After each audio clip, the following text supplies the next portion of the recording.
What's up, y'all? Back with another video. I still sound like an idiot with my tongue. I actually am I'm actually filming this the same day as my last video. But I just had this idea and I had to start doing it because I think I actually have everything to do it. So with this car, I often get a problem with starting it, and I think I finally figured it out. So I get a code that says can aux fuel pressure low when I try to start the car and it dies. So what that means is my fuel pressure sensor for my Reflex, it isn't sending enough fuel pressure when I start the car. Well, if you think about it, my fuel pressure regulator is like way down there.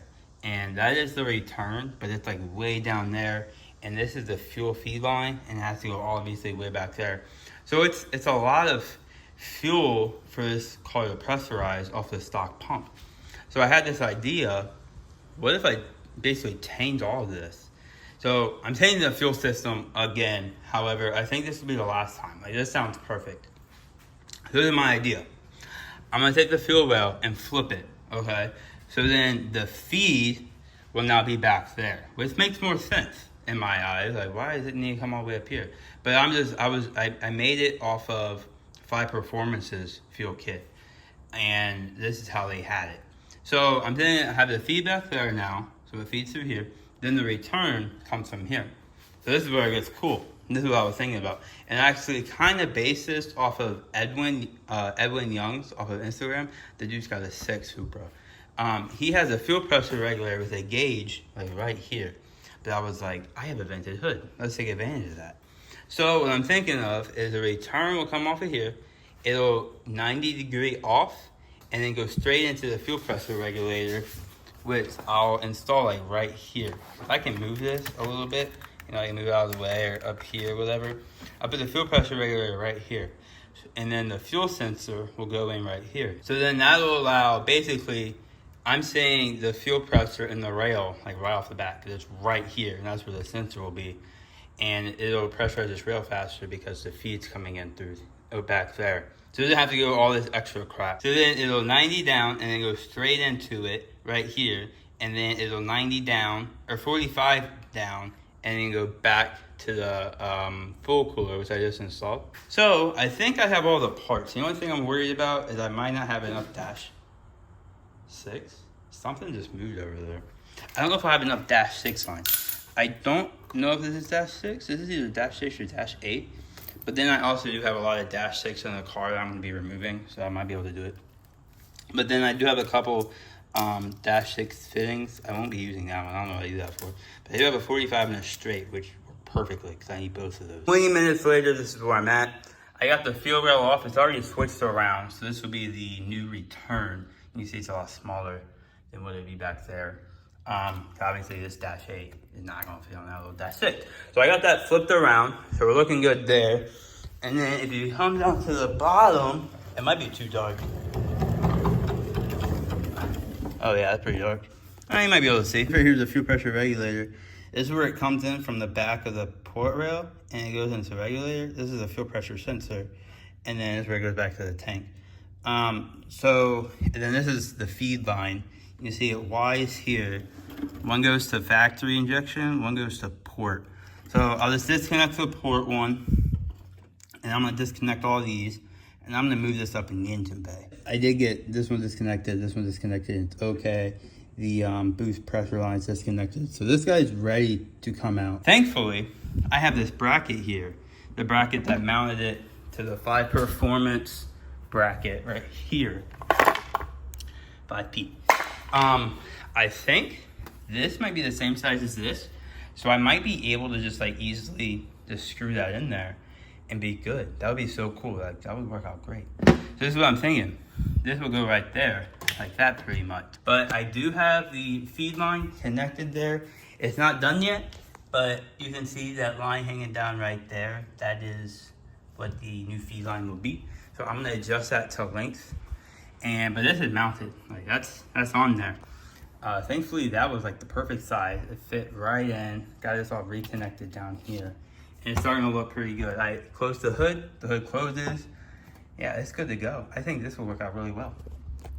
So I do have fittings for that. So I actually have this 45. So the 45 will work pretty good. Either a 45 right here. So I can do a 45 and then the 90 off of that and go straight down. But that angle might be a little hard. Or I do like, this was the old line, where I do a 45 off of this. And, well, no, that wouldn't work right. Never mind. But there is a possibility I just do a straight off of this. And then, I don't know. I have plenty of fittings, and I also have 290s. 290s would probably be the best.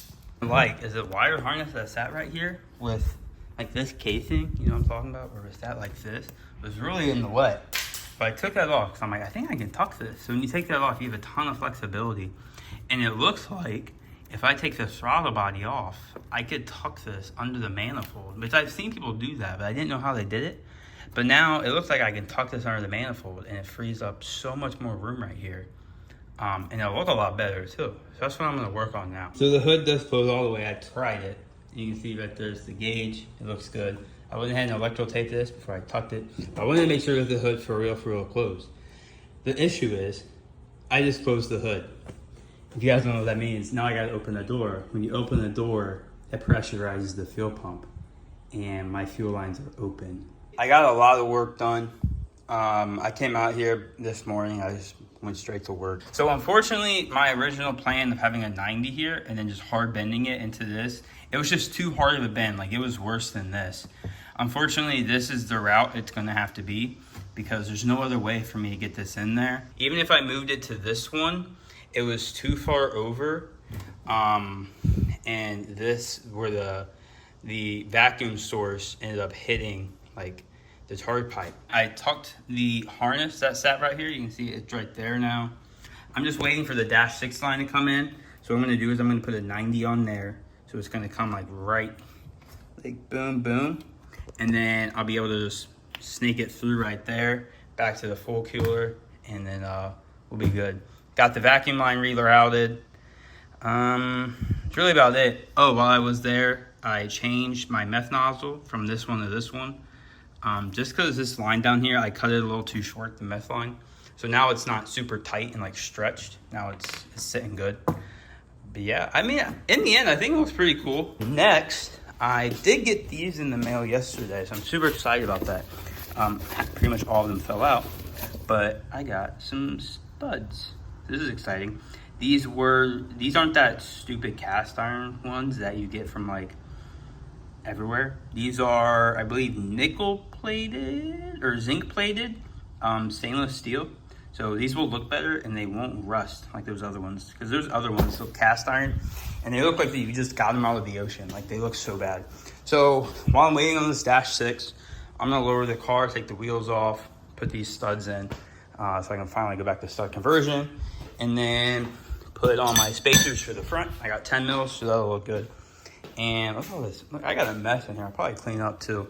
There's really, all I got is one line left, and then fuel system's done. Completed the stud conversion while I was waiting. That looks pretty good. I'm glad to be back on that, because the whole bolt situation just sucks. So that's exciting. So then I got my 10 mil spacers in the front. So that looks muy bueno. All right, so I got the fuel system wrapped up. This is the way it looks. I did trim this a little bit so it's not like way out here. Put this under so it's not on top, so it looks a little cleaner. This is done. It ended up being a 45, and I was able to tuck it like right there. So this is good. I did open the door, as you see, and I did have a small leak on this injector. Fuel lines are all hooked up. This is how we're looking. It's much cleaner right here. Like, this is great. Not that I need this spot open, but it makes it a lot easier to work on some of this stuff.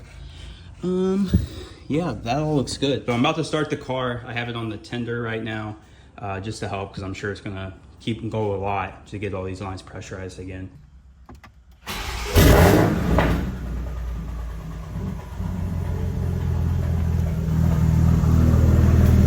That sounded weird for a second.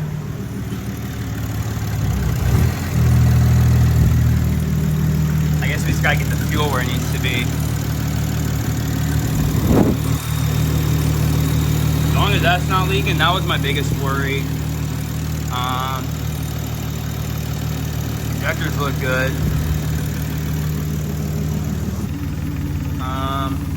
No fuel. I disconnected these.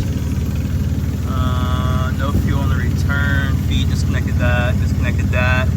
Those look good. I don't see any fuel back there. That injector doesn't appear to be spewing fuel. Well, unfortunately, there's a little puddle right there. I was still watching, and I couldn't see it from this angle, but while I was running, I could see a little bit pooling right there. Just as I suspected, it's an O-ring. You can see right there.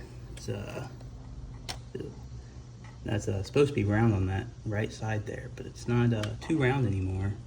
Big chunk of it came off. You can kind of see it like that. Yeah, it's like if you don't have this thing sitting perfect, then it's just not good. It's not gonna work. Now you can see a little better. Look at that. Nice little chunk taken off.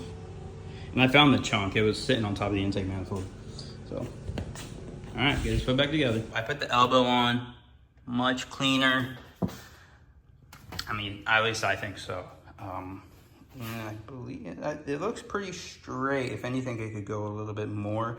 But then if I go this way, I'm loosening it, and I don't want to do that. So I'm gonna keep it there. I think it looks pretty good. I was able to straighten this out just a little bit more, able to put more of this bend down. So it looks a little better there too. But that's it for this video. I gotta let this sealant cure. So I won't start it till tomorrow because I went ahead and put sealant on that bad boy. I put sealant on the fuel cooler as well.